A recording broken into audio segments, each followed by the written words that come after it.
Hello, Jill. You've done a number of things on mobile ministry, and Mhm. I've seen little clips and presentations you've done. I'd like to ask you a few questions about it. Can we start with this? Did you come into mission with a techie background? Were you actively looking for ways of using technology in ministry? Anything but, to be honest. I had never actually touched a mobile phone or a computer or anything like that until I was actually in Africa. Um, Complete technophobe to begin with, and was probably one of the last ones on our ministry team to actually get a laptop and B, a mobile phone. So not techie at all. So what changed? I saw the difference that using particularly the mobile phone in connections and contacts with people, how that changed what I could share. Um, my passion is getting God's word into people's hearts and minds. And so I had gone with the idea of doing literacy and, sharing the word, sharing the printed word. But because where I was working, there were such low literacy levels, it was quite difficult. And also this idea that many people have about if they touch the scriptures, they touch that Bible, they'll go to hell. So a lot of people would be really reluctant to get into reading the word. But the first time that I shared a video clip with a group of nomads, I was really hesitant and I wasn't sure how it would go. But I put it on in the camp, and it went so quiet as they were listening to God's word in their own language for the first time. I'm sure even the camels were listening. And at the end of the video clip, the first guy turned to me and he said, "Hi, da hela mara wahed da mumkin kada to Bluetooth al video lena." So they wanted that video, and that was just the first of many such experiences. Would you like to translate that little sentence for us? He said, "Oh, that was great. Could you Bluetooth the video to us?" Yes, that old Arabic verb, to Bluetooth. Oh yes, oh yes.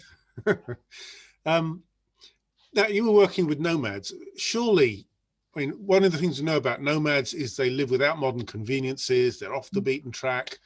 I mean, do they really have access to smartphones? How can they possibly charge them?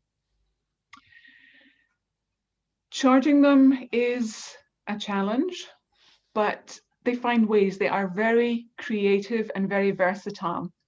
Um, and so you will often find people buying small generators and sharing that around in a camp. People will pay money to get their smartphone charged. One of the first and possibly most imaginative methods I saw of charging a phone was they took the phone cable, they split it, they got a line of batteries, dug a channel in the ground, took two knives, rammed the batteries into this channel, and then used the knives to secure the ends of the charging cable and charge their phone that way. So they're very imaginative and they'll find a way. And do they use smartphones? I mean, smartphones are expensive. Are they really using the sort of phones that you can put media on? Oh, yes.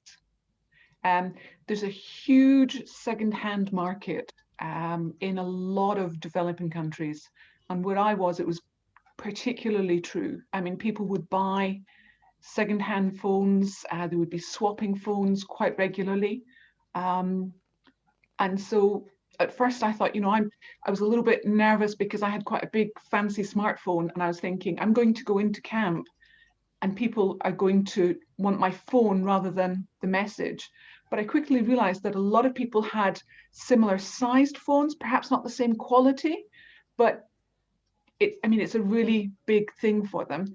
And I still remember traveling on a bus one day, and this lady who was obviously not comfortably well off pulled out a big smartphone, and I was quite impressed. She couldn't actually dial the number that she wanted because she didn't know how to use it.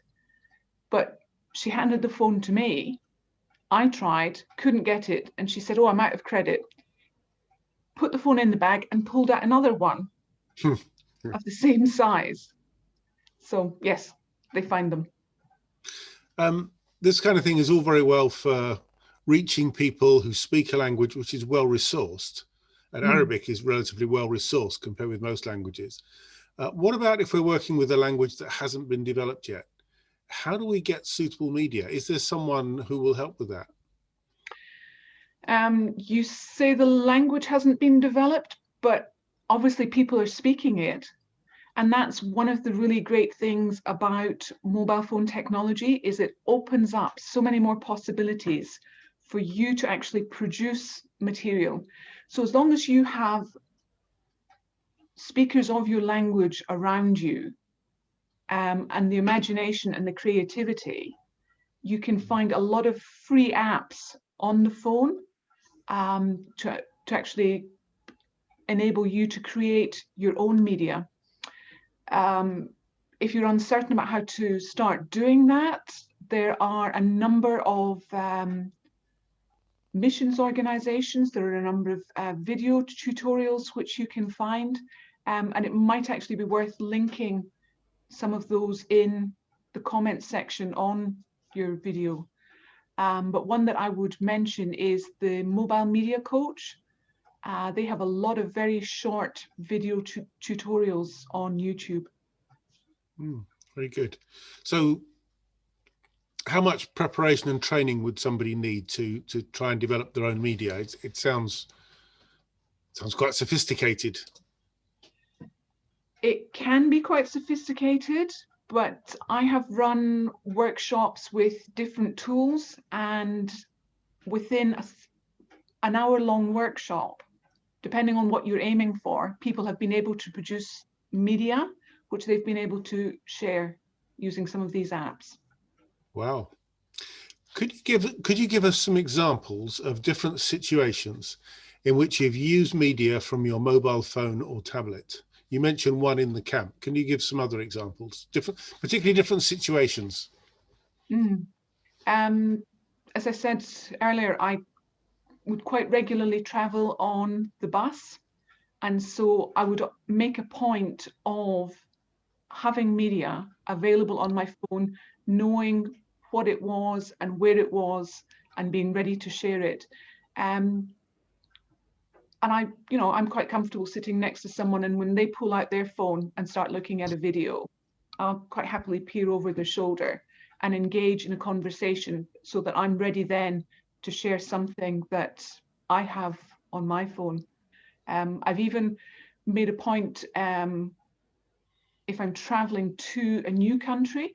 For example, I was headed out to Senegal at one stage, and so I went to the Jesus Film Project app and downloaded things in one of the main languages of Senegal, in Wolof, so that I would have materials ready to share.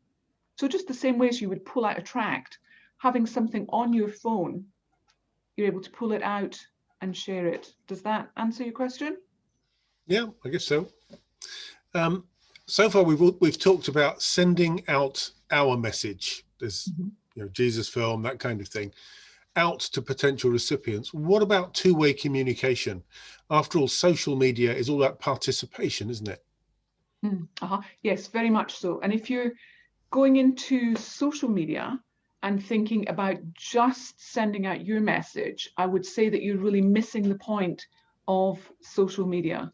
The idea is, as you say, to be social and to enter into a conversation.